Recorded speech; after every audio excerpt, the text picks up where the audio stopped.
This is Jared Svensson, the smartest host on this podcast. And this is Joey, Jared's brother, the pastor. And Jared, that's not saying much for you to be the smartest host on this podcast. I know, that's why I said it. I knew it wouldn't come across as bragging since you are a dumbass with no answers and at all. Yeah. Exactly. And this is the pastor with no answers. So, Jared, how are you enjoying doing this podcast with me?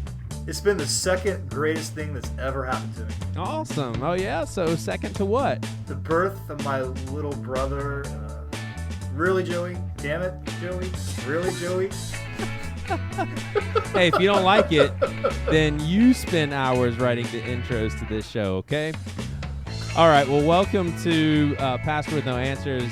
Jared and I are getting some chuckles out of this because, first of all, Jared is horrible with these intros. Secondly, I think it's the writing that's horrible. Yeah, I was just going to say, I write these intros, but as I'm writing them, I'm trying to imagine what it's going to sound like, and I'm pretty much right on the money every single time what Jared's going to sound like. So from this point on, I'm going to make these intros even more miserable for my brother, make them the most cheesiest, contrived things ever. But here's the funny part is I write an actual script, so we are actually reading and trying to pretend. Tell. Right, so we're trying to pretend. Well, it's your job to make it sound like you're not reading.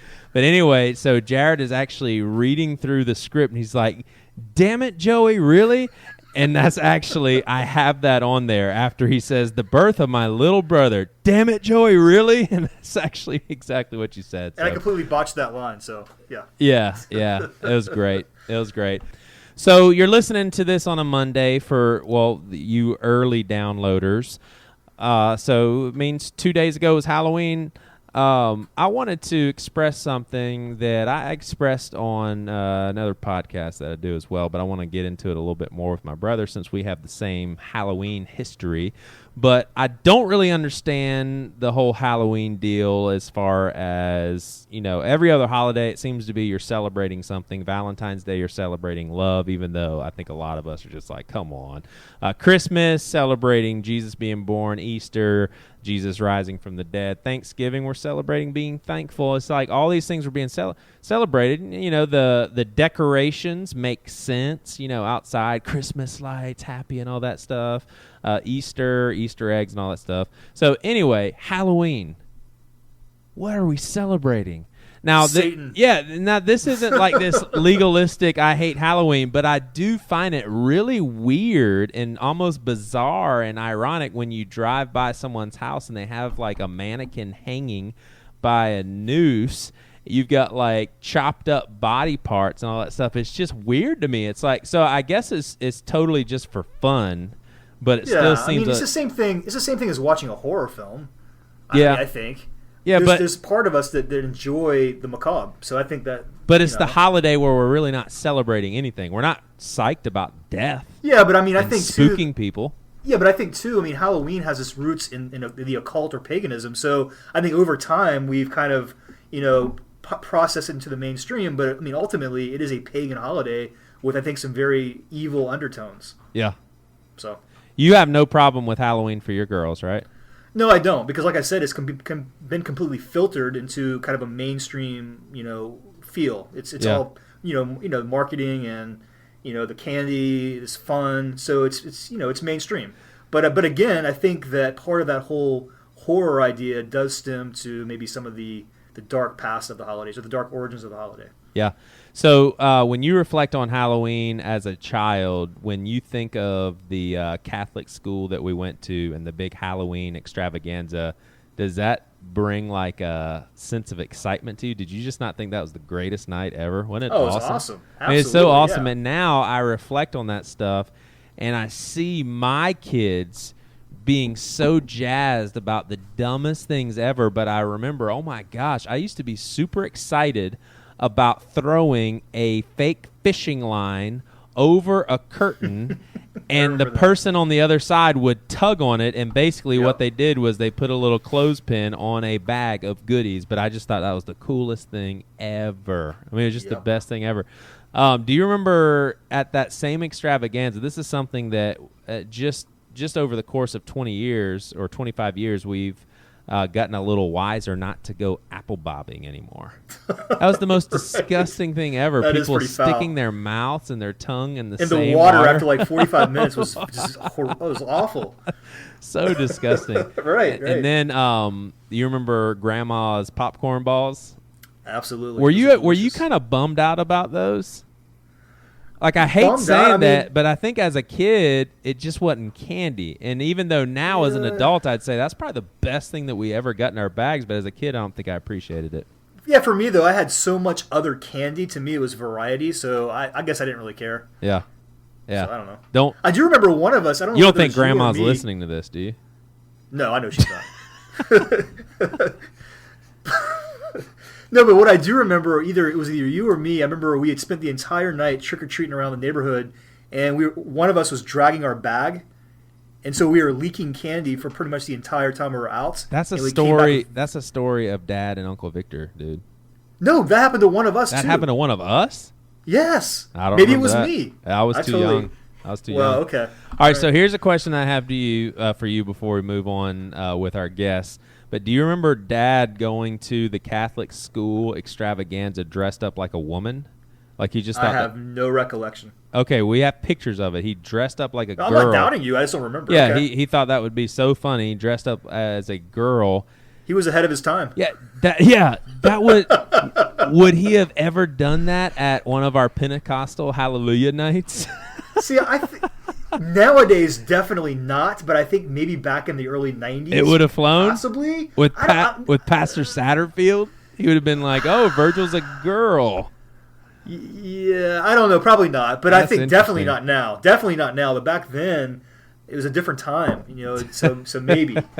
No, would Dad have done that at the Pentecostal church? No way. Right. So yeah, I was telling Matt and Toby that you and I, we started off being able to dress as anything we wanted to, even scary characters, and then Mom and Dad said, "Hey, you can celebrate Halloween, but no scary characters." And then we went to the place where we couldn't do anything Halloween, and we basically went to Hallelujah nights and Harvest Fest nights. And I thought it was so funny that we talk about, as Christians, we talk about being missional and reaching out to our neighbors, and it's the only night out of the year where our neighbors come to us and we get the heck out of here to go to the church. Right. That's a good point. All right, so we are going to transition in the spirit of Halloween, even though it's been a couple of days. We're going to continue the spooky conversation, and we're going to get into politics, one of those conversations that a lot of people don't like to talk about. Still spooky, I would say. Yeah, it polarizes some people. But we're bringing on Matt Carter from the Bad Christian podcast and from the band Emery, and just a good friend of ours, and also a good friend of ours that helps us out. Peter Dimmick. So, get ready for the wildest political ride of your life.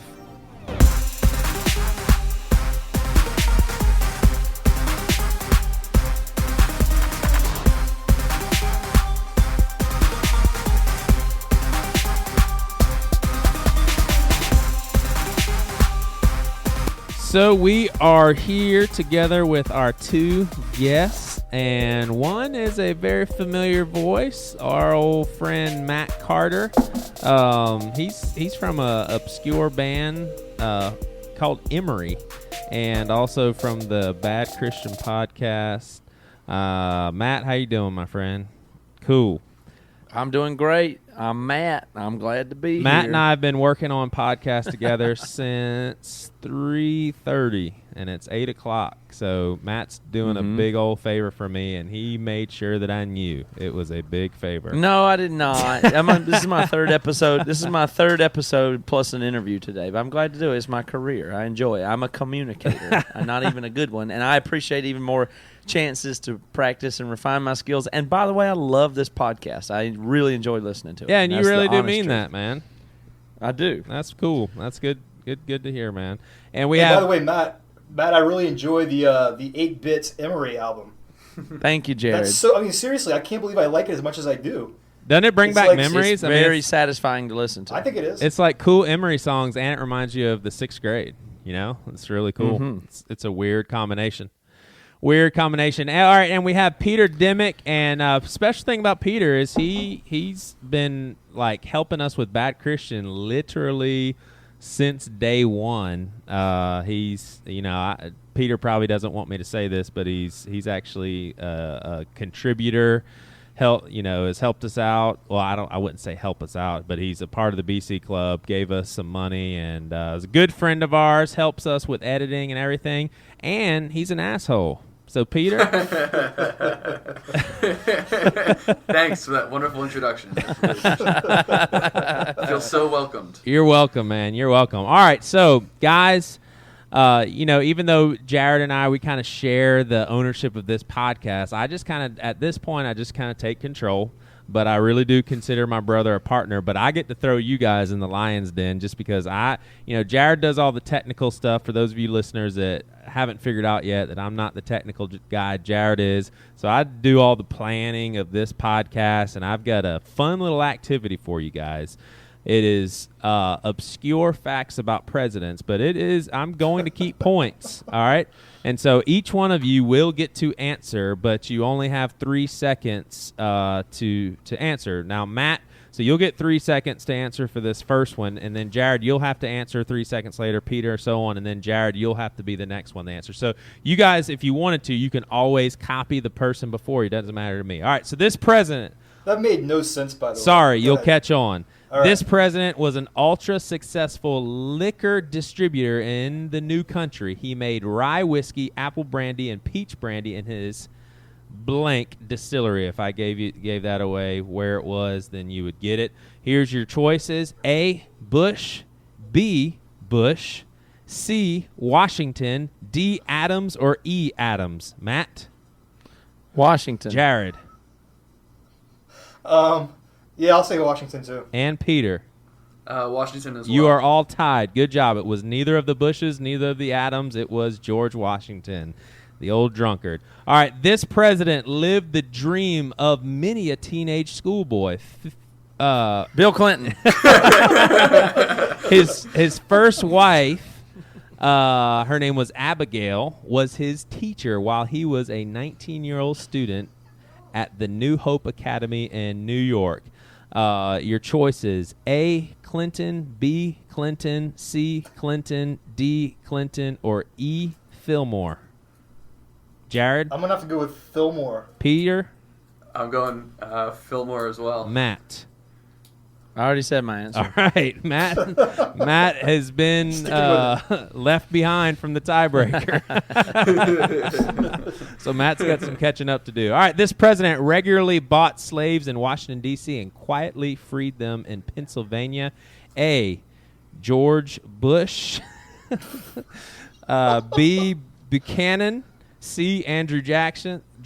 Or D, Thomas Jefferson. Peter? Wow, I really want to say none of the above, but I guess I will go with Buchanan. Matt? Was that B, Buchanan? Yep. Jared? Buchanan. All right, so Peter and Jared are still tied. The answer is Buchanan. Next, and we have 3 more to go. This guy could throw down in the wrestling ring. As a young man, he was only defeated once out of approximately 300 matches. He made it to the Wrestling Hall of Fame with the honor of Outstanding American.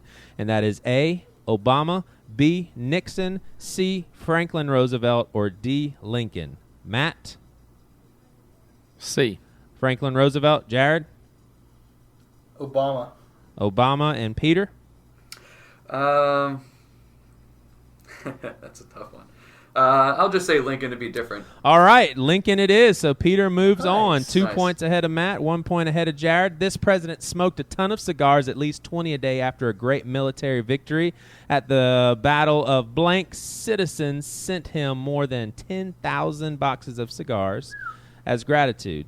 And he died of throat cancer in such and such year. This president was A, Grant, B, Lyndon B. Johnson, C, Andrew Johnson, or D, Taft. Jared? Grant. Peter? Grant. Matt? Yeah, C. Matt, no. It is Grant. Moving on to The other ones this. aren't even generals. Yeah, I know. I was just trying to be different. All right.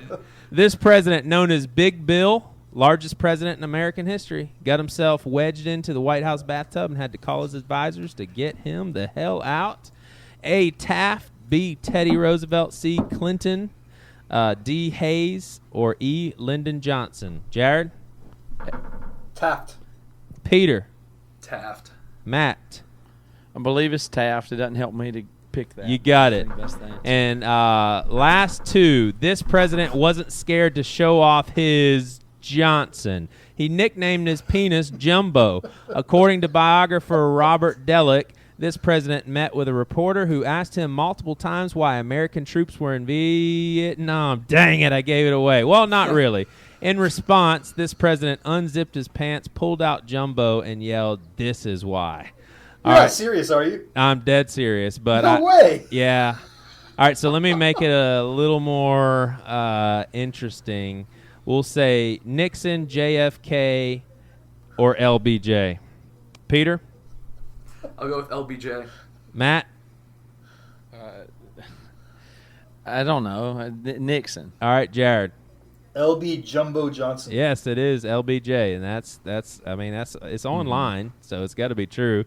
All right, last but not least, if it wasn't just his southern charm that did it for the ladies, his face was so symmetrical, an important component of human attractiveness, that he ranked in facial symmetry alongside male models. This was Reagan, Clinton, Wilson, or Obama. Matt. Obama. Jared. Even though this past tense language probably means it's not Obama. Can you say the options Yeah, again? give the options again. Reagan, Run through 'em Clinton, quickly. Wilson, or Obama? I'll say Wilson. And Peter.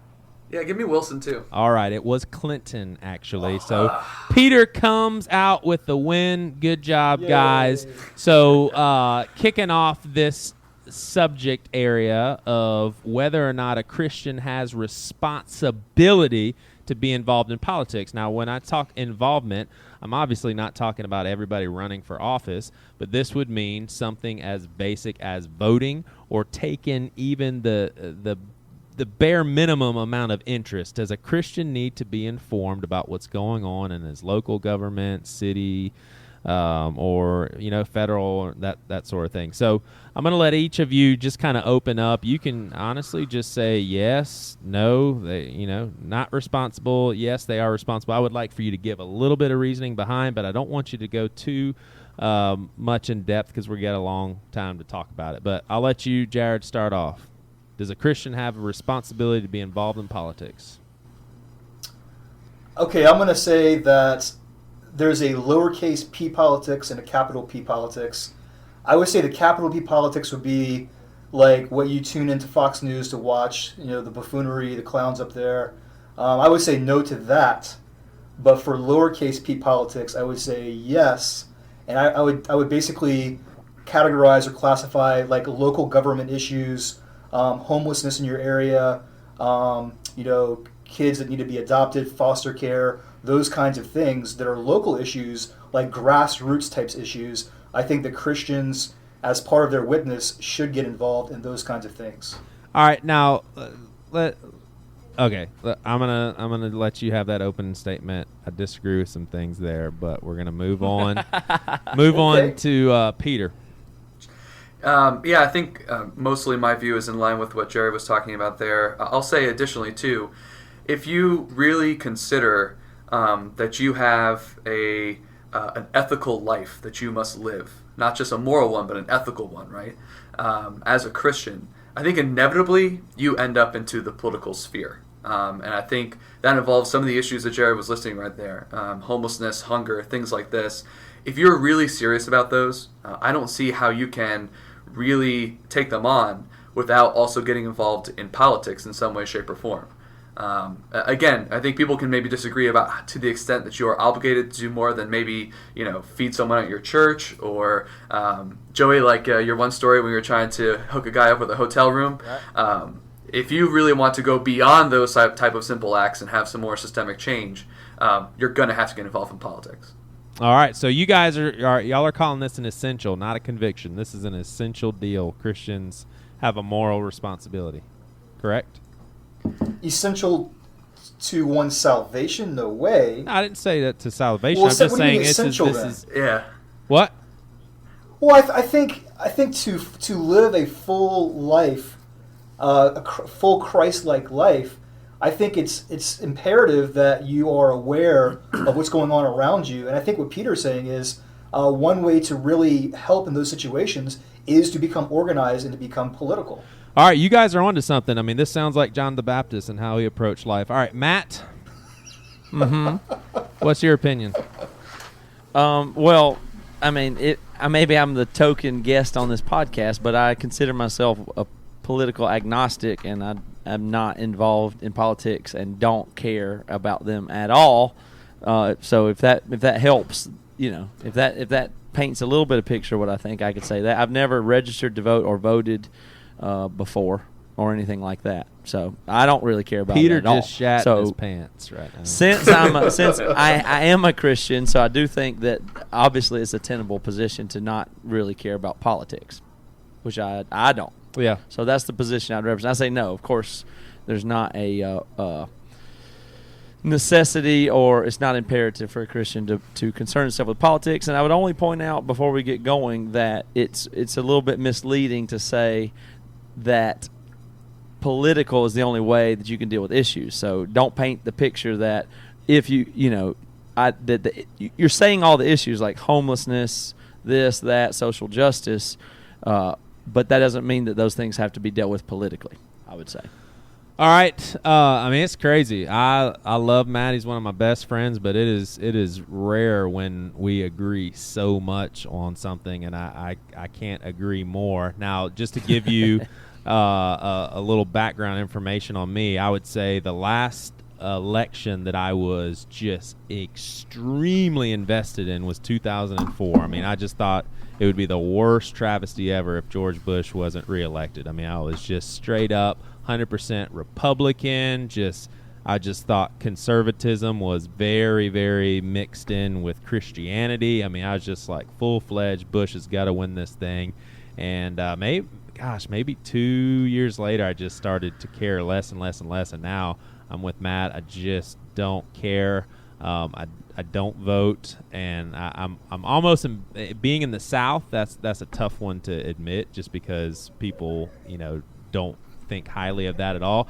But I guess I would say I really do see there's two kingdoms at work here. There's God's kingdom, and that's the one that all Christians are a part of innately. Right when we accepted Christ, we're a part of an advancing kingdom that brings healing. Throughout all eternity, people will be perfected, and I think some of that perfecting is happening here just through Jesus' ministry, through his people, in any way, shape, or form, sometimes subtle, sometimes, very obvious, but that's what we have a responsibility for. Now, I think when it comes to the government, I'll say it this way, I'm very patriotic, love my country. I love the fact that we, were able to win some wars and all that stuff. But do I think that all the wars were supposed to be done in that way? No. Do I think that we should have, that we could have been nicer to the Indians? Yes. Do I think we were ever a Christian nation? No. And so it's just like the government. My gosh, why do we have any responsibility to really take part in that? I just don't see why at all. And so I do want to just ask, so Matt brought up a point that I really, really wanted to bring up after Jared, you said what you said. Why in the world do we have to be involved in government in order to help the homeless? That doesn't make any sense to me at all. So you're basically saying then that the government is responsible for forking out money for us to be able to help the homeless? Like, why not? What about Habitat for Humanity? No, what I'm going to say first is I think I'm in agreement with you and Matt when it comes to, like I said, capital P politics. I, like you, put a lot of eggs in the basket of 2004, and then I was soured because I realized who I had hopes in was really not that great of a president. Maybe it was 2000. I don't really remember. So when it comes to, like I said, the politics of the day, I could care less, and I find it to be quite distasteful. But when it comes to grassroots efforts to make a difference in society, that's where I think politics can be the most effective and most efficient. All right, because there's already that inherent organization. I'm aggressive on this one. You're going to have to land somewhere. You just said can be. So your original statement was, no, you need to be. So that's what I'm trying to get at is, do we have a responsibility to? Well, no, I said that those kinds of, I think politics can be effective and efficient. I'm not saying that it always is, but I think in certain kinds of social issues, there's already organization, and I think that organization could lead more effectively to a better situation for fellow brothers and sisters. I think there's a middle path that you're kind of not exploring here, with your desire for us to say that you're absolutely responsible or compelled to be involved in politics, yes or no, and then just being completely written off of politics. I think that if you have a responsibility or a compulsion that you feel by your faith, as you sort of witness it out or live it out, and if in doing that you feel you end up having to get involved in politics to take care of your fellow human being, let's say, or see to it that there's justice done for folks that are underserved, then yes, in that situation, you ought to be involved in politics. That may not occur in every single situation. You may be blessed enough to live in a country where everybody's volunteering for Habitat for Humanity. Everybody's giving up all their money to the poor and everything's hunky-dory, but that's obviously a utopia that we're not familiar with. And in our present situation, again, if you're going to be passionate about some of those issues and want to do something that's more comprehensive than giving some change to a guy on the street, inevitably you're going to be in the public sphere. And I think that, coupled with that, take a little bit more of an expansive definition of what politics is. I like Jared's capital P, lowercase p. Thinking more towards the lowercase p end of politics, what you do in public and what the public duty is to those in society, you should really consider as a Christian. So if you're living in a responsible manner and you feel like you are compelled by your faith to do something, then be responsible to that. And you are definitely compelled to do something. Wait a minute. So you're saying social activism is politics? Like you Absolutely. help somebody, that's politics? Absolutely. Because at the end of the day, you are making an impact to your community, and community by definition, if you go back to, if you really want to talk about social compact theory, that you are doing something in society and therefore something political. Well, I don't think that sounds like politics, though, Peter. Well, yeah, it is. Ooh, he said your name. That's kind of intense. Well, again, it's going back to what I was saying before. How do you define politics? I think that you should be nice to people, and I call that politics. That doesn't make that's not. Sure, I'm talking about something more profound than being nice to people. I'm talking about. Sure, go ahead. Well, I just want to make sure. Politics, I got the definition of politics, so let's at least define that if we're going to talk about it. The activities associated with the governance of a country or other area, especially the debate or conflict among individuals or parties having or hoping to achieve power. Yeah. Politics. If there's one thing I can insert or change to that definition, it's to take country out, because in our specific situation in America, where we have actually very powerful local, state, and federal governments, I think a lot of what I'm thinking about is really done on the state and local level. So it's not necessarily always talking about. But nonetheless, government activity is what we're discussing, sure. As far as I understand it. Yeah. So I wouldn't want to confuse "do you care about the homeless," that statement, with politics necessarily. Not saying that politics can't address that; they can. That's one way. Let me ask you this. Go ahead. I was just going to say that, travel back in time 40 or 50 years ago when we had lots of racial discrimination, the only way to really combat that in a systemic way is politically. And so if you're a Christian and you are really into the idea of, mitigating those kinds of social discrimination, that the proper avenue is politics. So what office did Martin Luther King run for? He didn't run for office, but he was involved. He spoke in Washington, D.C., the nation's capital. Was that getting involved in politics, or was that just freedom of speech? They supported the definitely the civil rights movement supported legislation. So they were out there being activists for very specific legislative measures. Well, that does kind of point to some of the problem, is that politics tends to co-opt whatever it can for the sense of power and votes is kind of the stream that I'm in there. If politicians think they can gain by co-opting a good social justice movement, Black Lives Matter, you name it, civil rights movement, then it will be to their advantage politically. Yeah, but the civil rights movement was that doesn't mean that it's inherently the necessarily the best vehicle or to deal with stuff. And politics claims everything as its issue. That's the problem. It's not fair to confuse every issue and say it's a political issue because politics claims these issues and people like to talk about civil rights. You have to at least admit that was a political cause, and it was won politically. Yeah, but I would say they're all right. So first of all, let me say this: my stance is not that Christians should not be involved in politics. Like, I applaud people that want to get into politics, that are Christians, non-Christians, whatever. So that's not my issue. Mm-hmm. My issue is when someone says, hey, I am in sin or I am not being a responsible citizen by not voting, all that stuff. It's not like it makes me mad, but I'm just like, it doesn't seem right. All right, so to answer your question, I would say if politics is the best avenue to figuring something out, okay, sure, let's use that avenue. But is that always the way to get things done? I mean, when Charleston got smashed by all these floods, I mean, our church literally went to people's houses and just helped. We didn't need the policeman to come by and ask us to do that. We didn't vote on it or anything. We just got stuff done by being human beings. I mean, wouldn't there be a lot of stuff that would just fall along those lines that you can get done outside of government? Maybe it's something I need to be educated on more. It just doesn't make any sense to me that. Well, I think that is the. Go ahead. Sorry, that's the kind of the middle path that I'm kind of looking for here, right? So. I don't know that we should feel like we have to be politically agnostic, because I think you're going to be ignoring a lot of the ways in which politics or government at whatever level can have an impact on those issues we ought to care about as Christians. But that is not to say that absolutely that is the only way to get change in those particular areas. By no means am I saying that, right? All right. So the idea that the government should control things like Habitat for Humanity because Habitat can't do it, well enough themselves, that's definitely not what I'm saying. Right. So you're saying that Matt's and myself, us being political agnostics, we're basically forfeiting some power that we could have to actually make change for Jesus.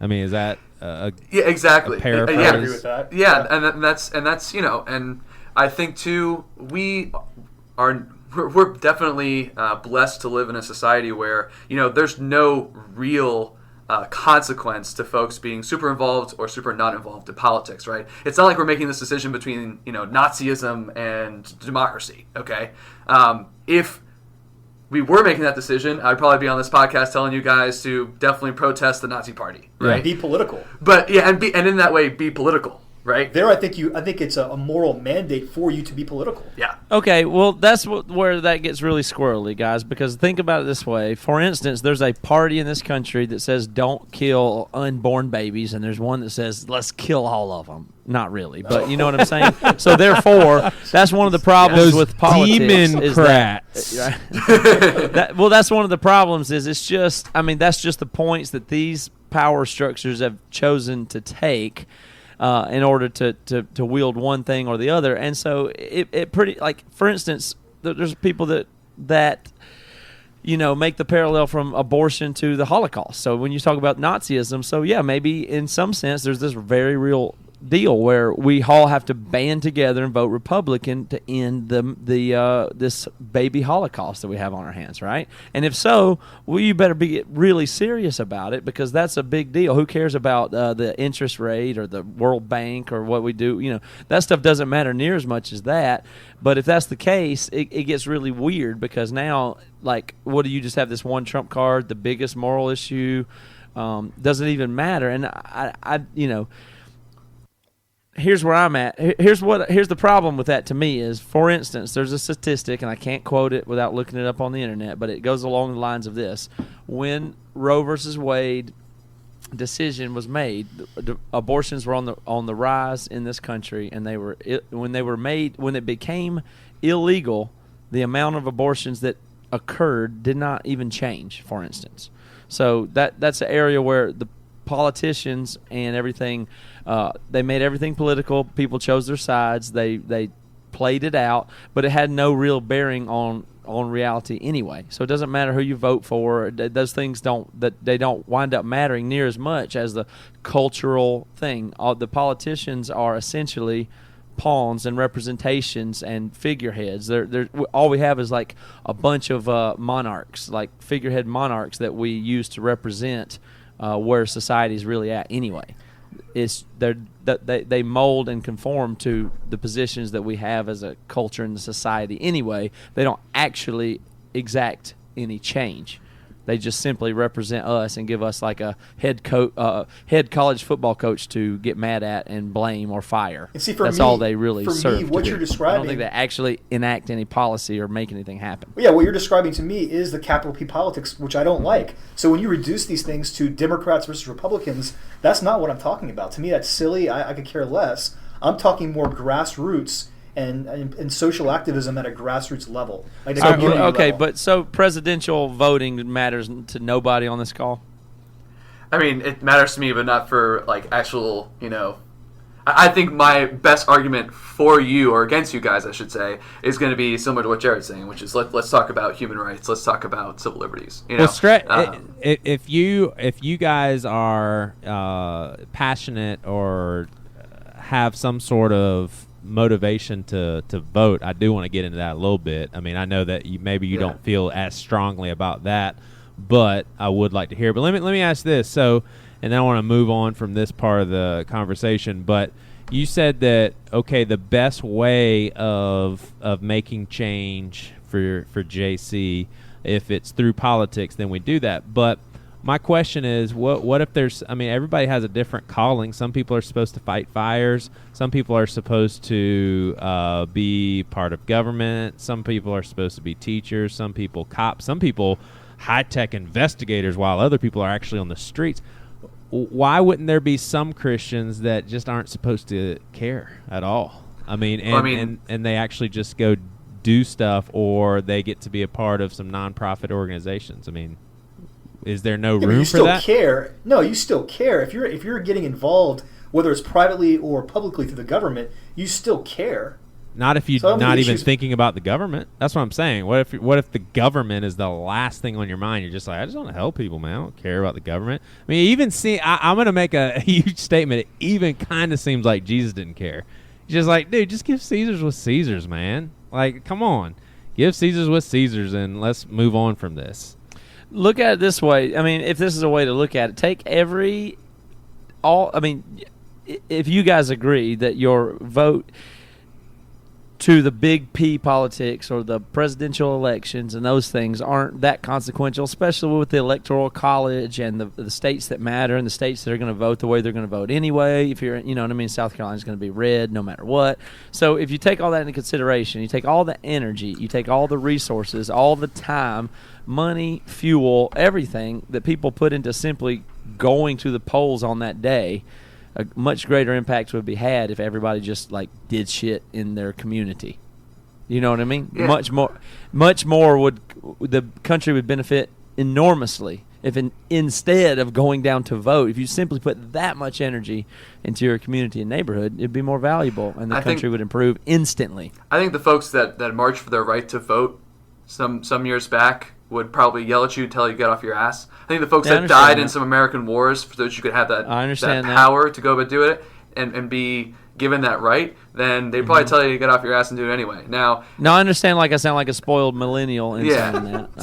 Yeah, that's probably about it, yeah. All right, that'll be the last word on that. All right, let me ask y'all this. Do y'all think America, given that the only two instructions that I can find in the Bible as far as how we're supposed to interact with the government is to submit to it and to pray for it. Now, obviously, we'll get into a little theology here. We're not supposed to submit to the government if that means rebelling against God. The apostles were told to go preach the gospel. The government said not to, and they said, hey, we have to follow God. So, obviously, we have that exception. But did America sin? Like, when we started a Revolutionary War and we wrote down the Declaration of Independence, did our country, was it birthed into sin by just the mere fact that we're just like, screw Great Britain. We're going to kill up some redcoats, and we're going to do this thing. We're going to win this war. And I really am asking what you guys think. I don't feel strongly about it either way. but is that a possibility? I personally do not think it's a sin. I think we had legitimate reasons to be pissed off, and I think we went about it in a fairly rational, level-headed way.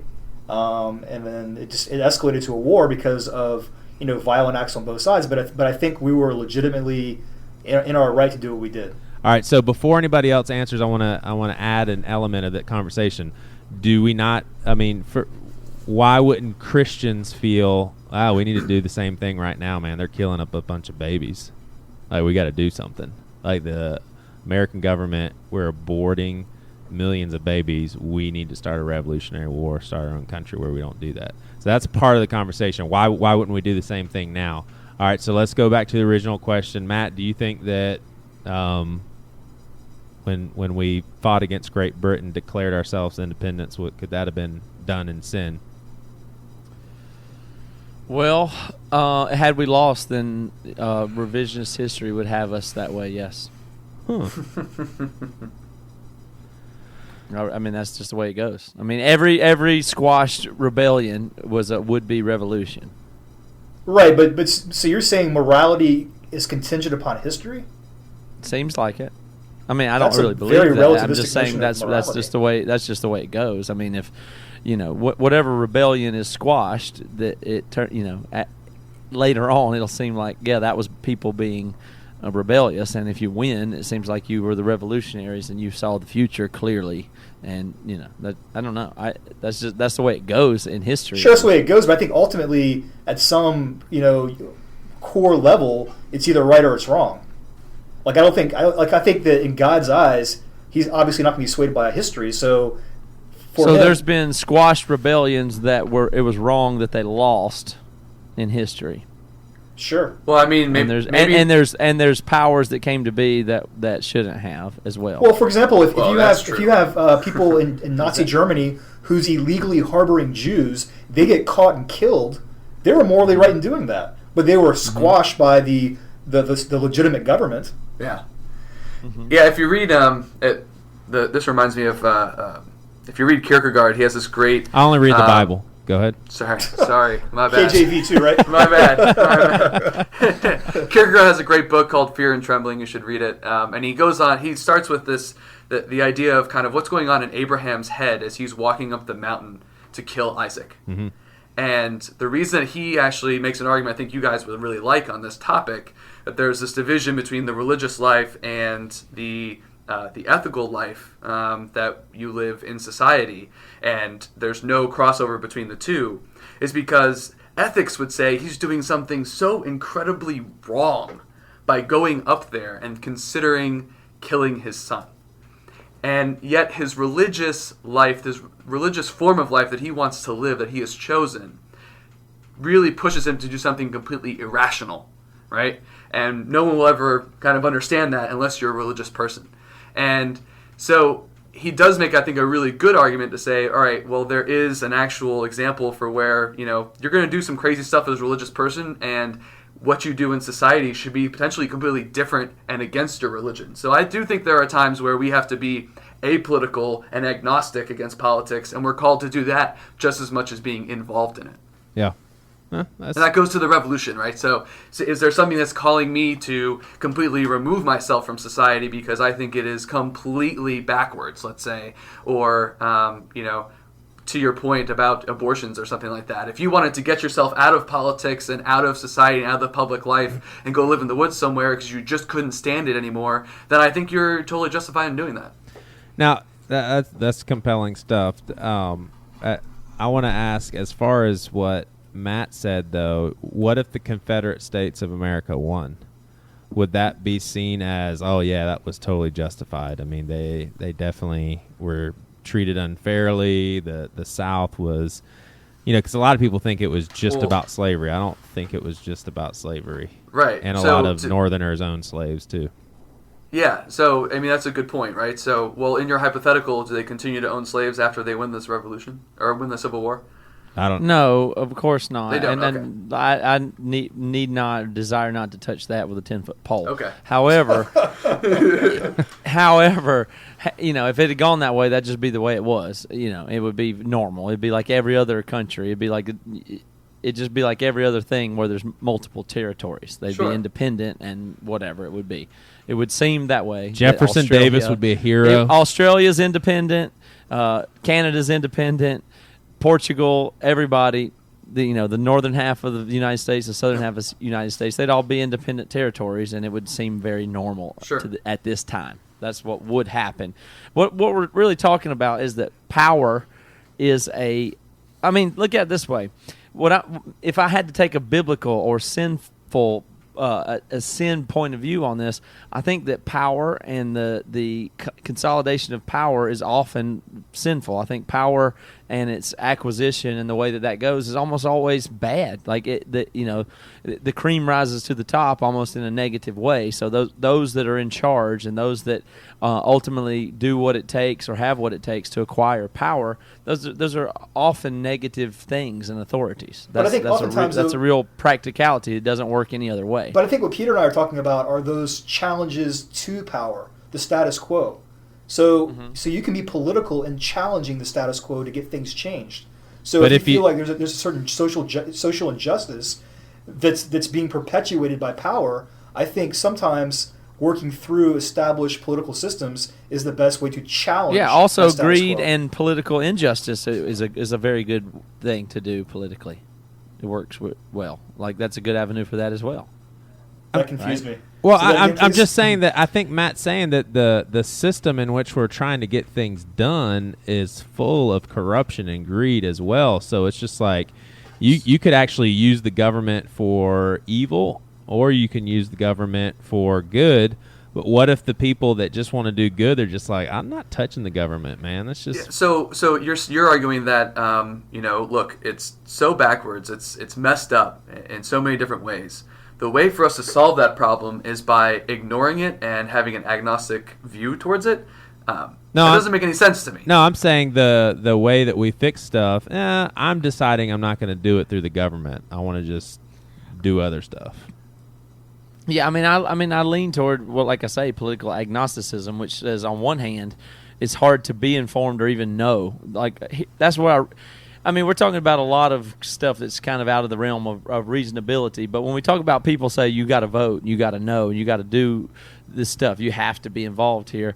I'd really challenge anybody to name 3 of the items on your preferred candidate's campaign platform. Don't ask these guys; they'll know. Then let's discuss the pros and cons of actually implementing their proposals. Right? Mm-hmm.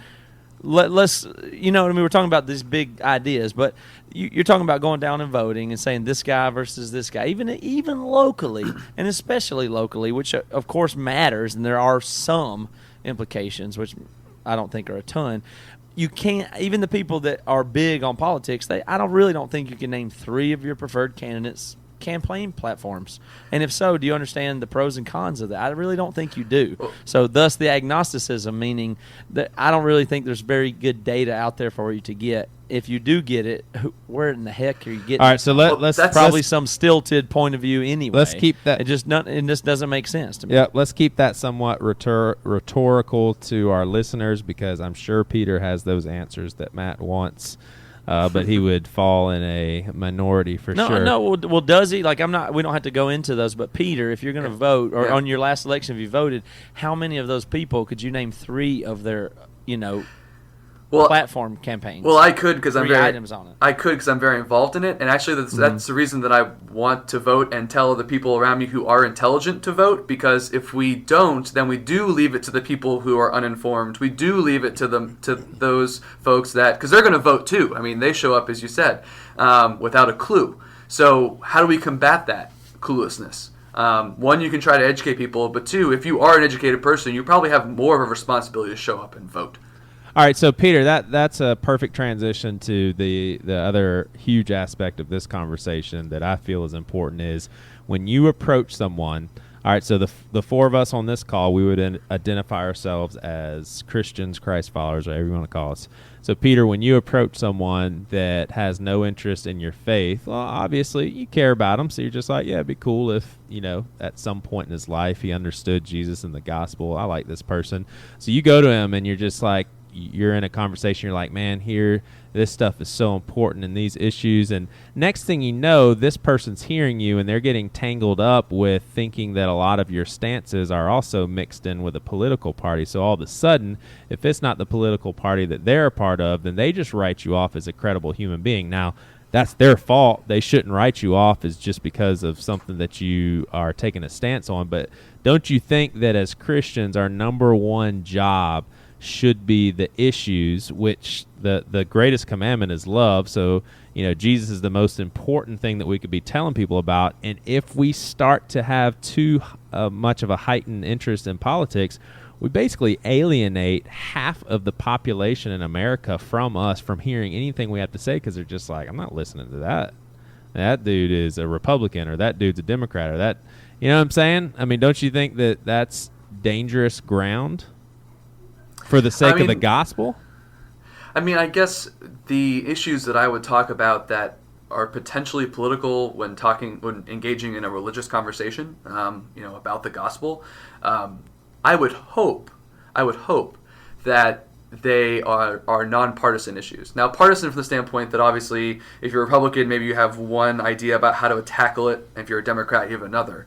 And probably in that conversation with that person, I'm not going to go out there, so aggressively and say that, this one party is right on this issue and the other party is wrong on this issue. Instead, I'm going to sit around and say, well, look, we've got a serious problem when it comes to clothing people. The way that I read the gospel tells me that, we have to do everything in our power, whether it be through our church, but also potentially do something more comprehensive that may involve the political realm. And I feel that's part of the way that I read it, or way that I live out my faith.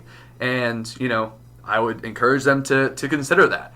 But I don't think that conversation would necessarily have to go down the rabbit hole in such a way that they're suddenly just going to be like, oh, I hate Jesus and I hate Christians because I ran into Peter that day. Yeah, or a Republican that thinks that you're a Democrat. I mean, either way. Sure. But that brings up an interesting point, though. Wouldn't Jared and Peter, wouldn't y'all at least have to admit that you don't have a biblical basis to say that you guys should be involved in political? Because you said that you read the Bible to say, hey, we need to be clothing people. Anytime Jesus talked about that, he was talking to the individual. I mean, he was saying, hey, if you see someone that's naked and you don't clothe them, you didn't do it unto me. If this person was hungry and you didn't feed them, you didn't do it unto me. Joey, are you suggesting with a lot of these lines of questioning that we use politics and what we say on Facebook and who we talk about we're going to vote for as a substitute or a smokescreen or some way to make ourselves feel better that we're doing something instead of doing something? I'll agree. That's not the point I'm trying to make, but that's a good point. But that's a great point, Matt. I mean, there's a flip side to this, which is people get so comfortable in participating in politics or just sharing things on Facebook, they don't actually, pick up the shovel and do anything themselves. So I totally agree with you on that. But anyway, I think Joey had a different point to make. Does that make sense, though? Well, I think to automatically dismiss politics as a way to accomplish being the salt of the earth is equally bad. Yeah.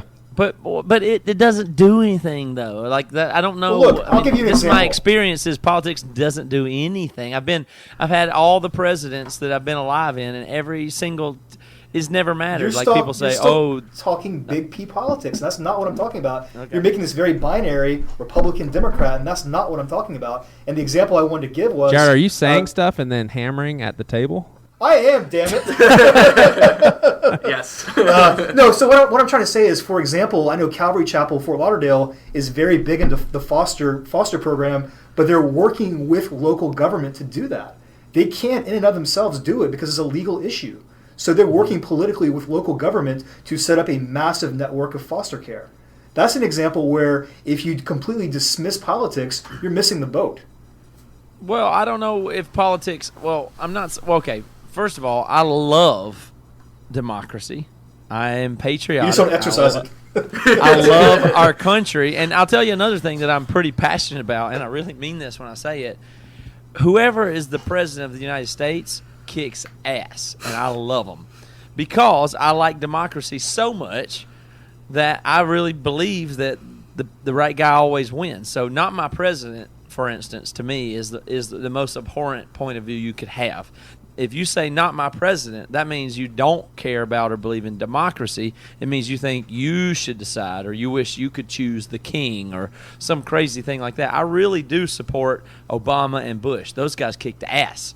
They won the job, and the right guy always wins because that's the name of the system. That's how it works. So whoever wins the election is the best possible person. That's don't how it agree with happens. that. But what if everyone? But what if everyone took your position? I am 100% supportive of our government. Is what I would like to say. That's like saying I completely support our government. That's like saying that it's awesome. that when Green Bay Packers passed up Barry and Deion Sanders for an offensive lineman, Tony Mandrich, that disappeared in the NFL. That was the best pick. What I'm saying is I do believe in our government, and I do believe in our system, and I do support our country, and I'm patriotic, and I support the president that wins no matter what. I'm fine with that, but don't say that was the right decision. Yeah, I think whoever wins is the right guy for this, no matter what. That's what democracy means. Whoever wins is the guy that should have won. That's how it works. Otherwise, you don't believe in democracy. You think Joey should have chosen, or Joey and his friends should have chosen. That's not democracy. But you're not choosing. But you yourself. Yeah, I trust anything. Okay, hence my agnosticism, which means, well, don't ask me. I don't know shit. So whatever y'all all decide together, I'm all on board for it. Well, no, I really mean that. I mean, I'm telling you, if the whole country and the people that feel informed, or that they could have an opinion or could name three of the that's not me. I don't know shit. I don't think I could know. I think if I spent time, I don't even feel like I would come up with any concrete answers of what's good or bad.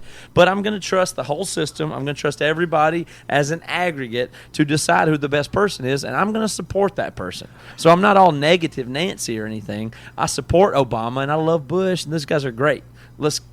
America's the best. That's what I think you ought to be like. If you care about it, and I know a lot of people that care about politics, and good for them if they care, if they feel like they can be informed, if they really feel like they know something, they should exercise that. I'm telling you, I don't know nothing about it, and I mean, where am I supposed to get my knowledge? MSNBC and CNN, Fox News, the Tea Party website.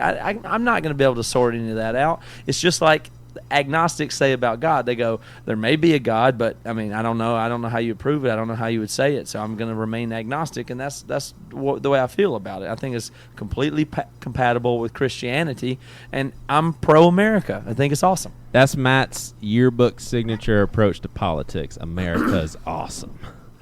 It is. Democracy's good. It's the best. It's good. So if anybody wants to vote, go for it. All right. But I mean, I have not voted, and I don't think I'm ever going to. All right, real quick as we wrap this up, do you guys, as far as capital P politics, do y'all think churches should try to guide their flock to vote a certain way? I would personally say no to that. absolutely not. Why not? We shouldn't rally to vote whatever we can do to end abortion? Well, and it's as simple as this. I think that, I'm lucky enough to be a part of a church and a denomination that completely supports and facilitates the individual coming to their own ideas, and even on their faith, much less their politics. So I would hope that they would have that same stance about the individual's freedom of consciousness on this issue as they do with so many others. Awesome. All right, so does anybody have any closing words they want to say before we end off with Jared's favorite game of yes or no? No. Okay. All right, so this is Jared's favorite game, yes or no, because you have to commit to yes or no, and you don't get a chance to explain Bullshit. yourself. Now, you can have the option to say pass, but I'm going to make you say, instead of say pass, I'm going to make you say, Joey, I'm going to be a wuss on this one, and that can be your answer. So it's yes, no, or Joey, I'm going to be a wuss on this one. First question. Does it mean anything to you when a presidential candidate says they are a Christian? Matt? No. Peter? No. Jared? No. Are most presidents more concerned about their legacy or their country? Jared? Legacy. I would say legacy. Matt?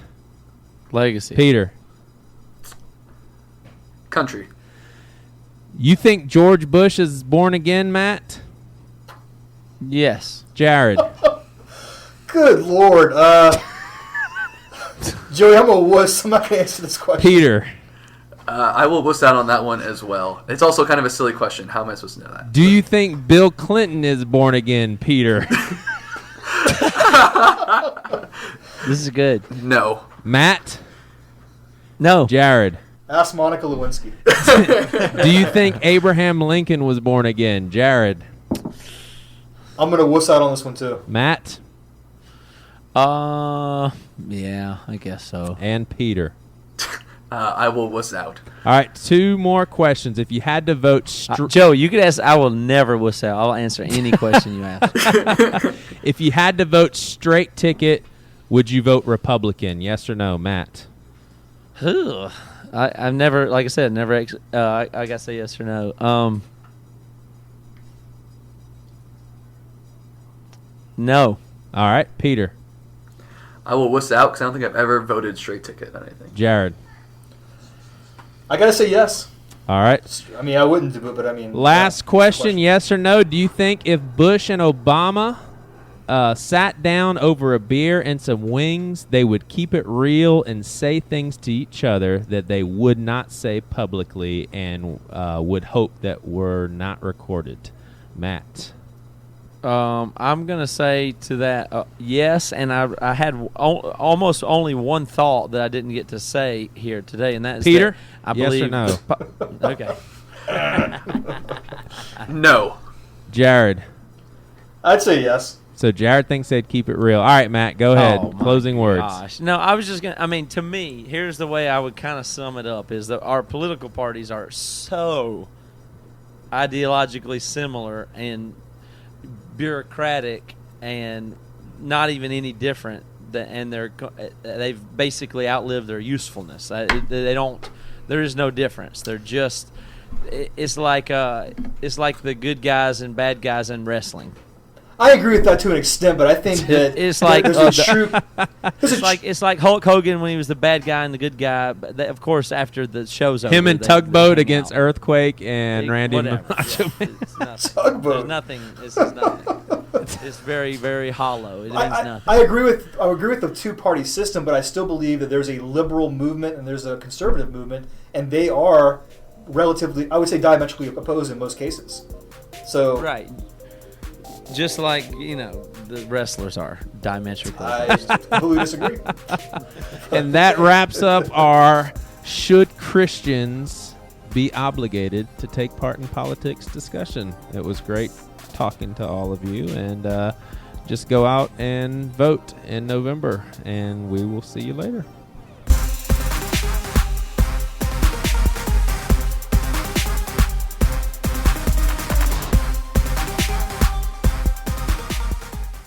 Hey guys, this is Toby Morrill. You are listening to my friend's podcast, Pastor with No Answers. He made me read this. Join us on Facebook at facebook.com/BC Pastor, or follow them on Twitter. You made me say us, but now you're saying them. It's really bad. Follow them on Twitter at PWNA Pod. Some topics coming up soon, which I think is cool, is how Christians are to read the Bible. And we're actually having the host of Rethinking Hell podcast to go up against the traditional view of hell. A lot of stuff here that you don't want to miss. And if you do, you might end up in that place. All right. You guys have fun.